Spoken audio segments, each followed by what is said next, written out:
Hello बच्चों। तो आज हम डिस्कस करने वाले हैं एच सी वर्मा के कैपेसिटर चैप्टर का single option correct objective one के बारे में। तो क्वेश्चन नंबर वन देखिए ज़रा। Capacitor of capacitance C is charge to a potential V. एक हमारे पास कैपेसिटर है, कैपेसिटेंस सी है और इसको अपन ने वी वोल्ट तक चार्ज कर दिया। The electric flux of the electric field through a close surface enclosing the capacitor, कि अगर एक क्लोज सरफेस एज्यूम की जाए जिसमें कैपेसिटर को इंक्लूड किया गया तो फ्लक्स कितना होगा। तो देखो हमारे पास कैपेसिटर की दोनों प्लेट्स पे इक्वल अपोजिट चार्ज आता है, तो एक पे सी भी है दूसरे पे माइनस सी भी। तो ऐसे में इस गॉसियन सरफेस के लिए क्यू एनक्लोज कितना हो गया, जीरो। क्योंकि क्यू एनक्लोज जीरो है इसलिए फ्लक्स भी कितना आ जाएगा, जीरो आ जाएगा। तो सीधा आंसर आ जाएगा option number D. Question number two देखिए। Two capacitors each capacitance C and the breakdown voltage V are joined in series, the capacitance and the breakdown voltage of the combination क्या होगा। Basically फंडा क्या है कि अगर मान लो एक कैपेसिटर है, क्लियर, और इसका ब्रेकडाउन वोल्टेज को अगर मैं वीवीडी नाम दे दूं, तो उस कैपेसिटर के अक्रॉस का जो पोटेंशियल डिफरेंस है, अगर मैं चाहता हूं कि सेफली ऑपरेट करे, तो कैपेसिटर के अक्रॉस जो वोल्टेज है वो less than equal to its breakdown voltage होना चाहिए। अगर हमने कैपेसिटर के अक्रॉस वोल्टेज जो है वो बैकग्राउंड से ज़्यादा लगा दिया तो ये बर्न कर जाएगा। बस इसी फंडे को काम में लेना है।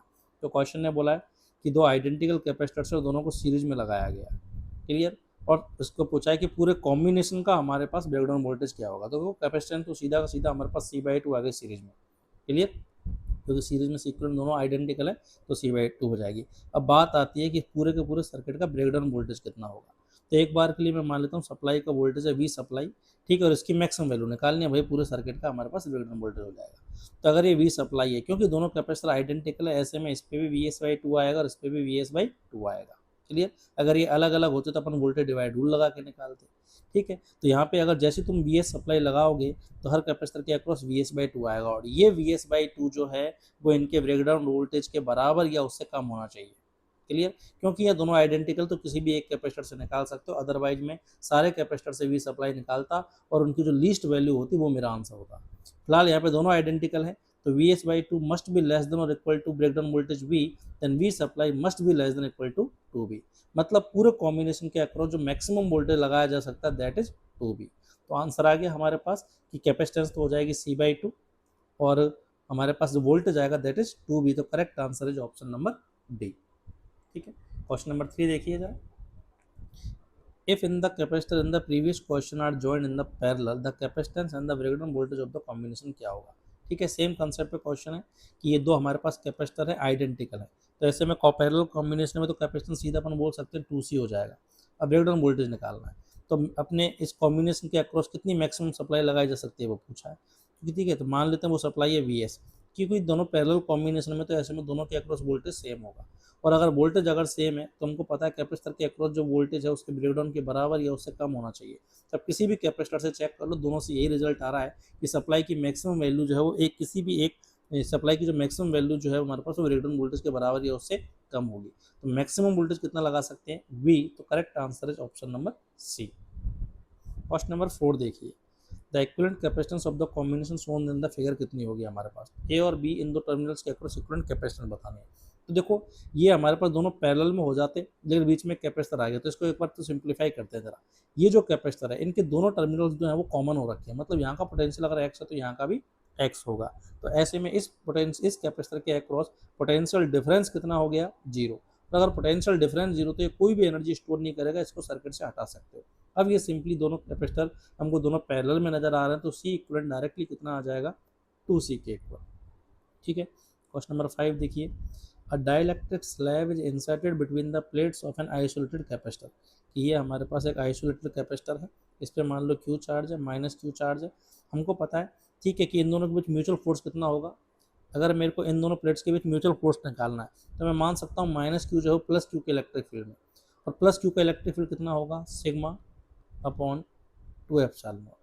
तो ये जो -Q जो है वो +Q के इलेक्ट्रिक फील्ड में, +Q की वजह से इतना इलेक्ट्रिक फील्ड है, तो इस -Q पे फोर्स लगेगा अट्रैक्शन का, this is Q into electric field, ठीक है। तो इनके बीच अट्रैक्शन का जो फोर्स होगा दैट इज Q² 2A ε। और हमको पता है charge between two forces is independent of the presence of the other charges, clear है। कि ये मान लो Q1 चार्ज है, ये Q2 चार्ज है, इनके बीच कुछ फोर्स लग रहा है F। अब अगर एक थर्ड चार्ज को लेके आ जाओगे तो इस पर नेट चार्ज तो चेंज हो जाएगा, लेकिन इन दोनों के बीच लगने वाला चार्ज पे फोर्स पे कोई फर्क नहीं पड़ेगा। सेम प्रॉपर्टी को काम में लेते हैं।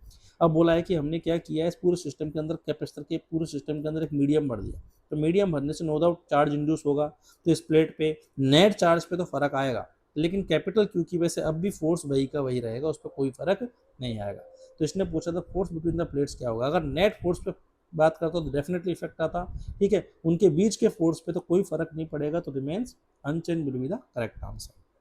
क्वेश्चन नंबर 6 देखिए, the energy density in the electric field created by a point charge falls off with the distance from the point charge H. देखो इलेक्ट्रिक डेंसिटी, इलेक्ट्रिक फील्ड की फॉर्म में जो एनर्जी डेंसिटी होती है वो होती है half epsilon naught E square. अब पॉइंट चार्ज की वजह से अगर ये लिखना है तो ई खुद वहाँ पे के क्यू बाई आर स्क्वायर होता है पॉइंट चार्ज के लिए, तो जो एनर्जी डेंसिटी है वो आर की पावर 4 के इन्वर्सली प्रोपोर्शनल हो गई, तो करेक्ट आंसर आ जाएगा option number D. Question number 7 देखिए, अब parallel plate capacitor has a plate of unequal area. तो देखो हमारे पास दो अलग अलग एरिया की अगर मैं प्लेट्स अगर मैं ले लूँ, तो ऐसे में कॉमन एरिया जो है वो इक्विवेलेंट कैपेसिटर का जो है हमारे पास कॉमन एरिया जो है वो कैपेसिटर की तरह काम करेगा। मतलब इस पूरे को मैं मान सकता हूँ कि ये A2 एरिया का क्या है, कैपेसिटर, ठीक है। अब हमने क्या किया, larger plate is connected to the positive terminal of the battery and the smaller is connected to the negative.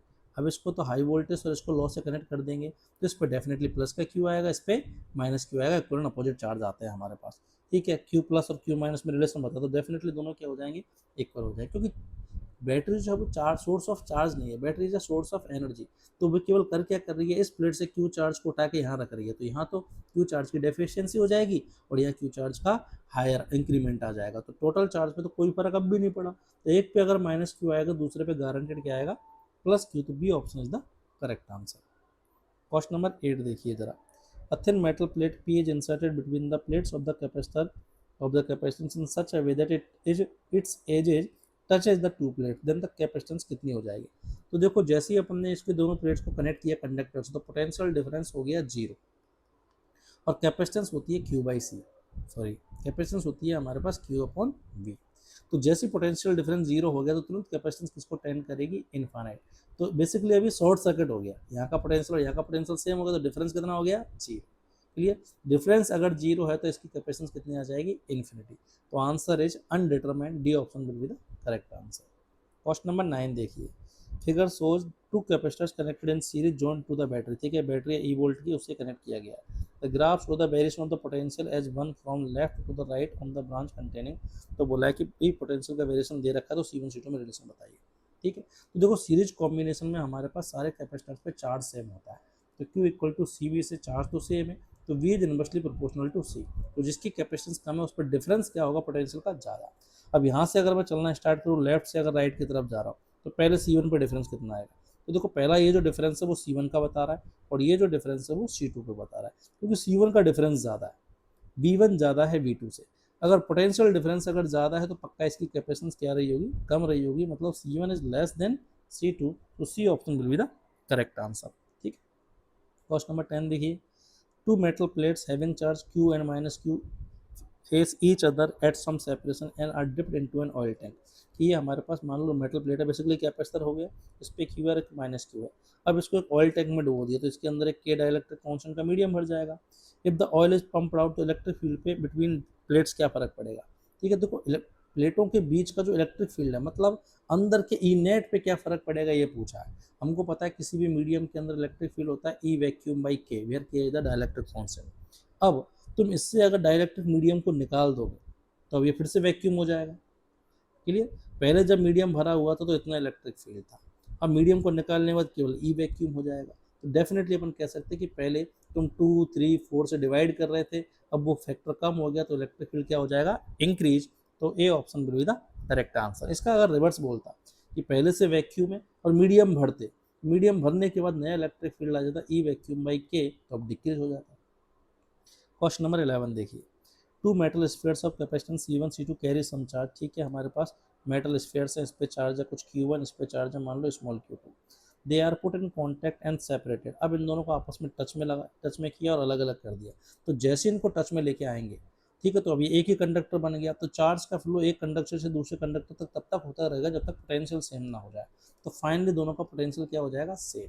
अब आगे बोला है कि the final charge are Q1 and Q2, तो इनमें रिलेशन क्या होगा, इस पे Q1 आ गया और इस पे Q2 आ गया, तो मैं डेफिनेटली कह सकता हूँ Q1 इक्वल टू क्या हो जाएगा, इसकी कैपेसिटेंस इनटू V, और दूसरे वाले पे क्या चार्ज हो जाएगा, इसकी कैपेसिटेंस इनटू V, तो यहाँ से Q1 रेशो Q2 कितना आ जाएगा, C1 रेशो C2, क्योंकि पोटेंशियल तो सेम हो गया, तो रिलेशन आएगा Q1 upon Q2 equal to C1 upon C2, B option will be the correct answer. Question number 12 देखिए, three capacitor of the capacitance 6 microfarad each are available, the minimum and the maximum capacitance बीच में भी option कितना होगा। तो देखो capacitor में क्या रिजल्ट आता है कि जब इनको सीरीज में कनेक्ट करते हैं तो इक्विवेलेंट आता है हमारे पास मिनिमम, क्लियर, इक्विवेलेंट क्या आता है, मिनिमम। अब सारे के सारे आइडेंटिकल हैं तो मिनिमम हो जाएगा C/3, और जब इनको पैरेलल में कनेक्ट करते हैं तो इक्विवेलेंट आता है हमारे पास मैक्सिमम, और सबको ऐड कर देंगे तो कितना आ जाएगा 2C, क्लियर, इसी रिजल्ट को बस काम में लेना है। तो इन 6 माइक्रोफेरेड के आइडेंटिकल कैपेसिटर है, तो मिनिमम तो तब आएगा जब सबको सीरीज में लगाएंगे, तो वो आ जाएगा 6/3 से 2 माइक्रोफेरेड, तो मिनिमम हो गया, और मैक्सिमम तब आएगा जब सबको पैरेलल में लगा देंगे, तो हमारे पास 6 सारे के सारे मिल करके कितने हो जाएंगे, 18 हो जाएंगे, 3 के लिए 3C होगा ना, तो मिनिमम तो होगा 2 और मैक्सिमम होगा 18, तो डी ऑप्शन होगी द करेक्ट आंसर, ठीक है। तो ये हमारे पास पार्ट 1 ऑब्जेक्टिव 1 जो है इसका डिस्कशन कंप्लीट हुआ। नेक्स्ट सेशन में मिलेंगे अपन इसके 1 और मोर देन 1 ऑप्शन करेक्ट के साथ, तब तक सब लोग अच्छे से पढ़ते रहिए, ऑल द बेस्ट।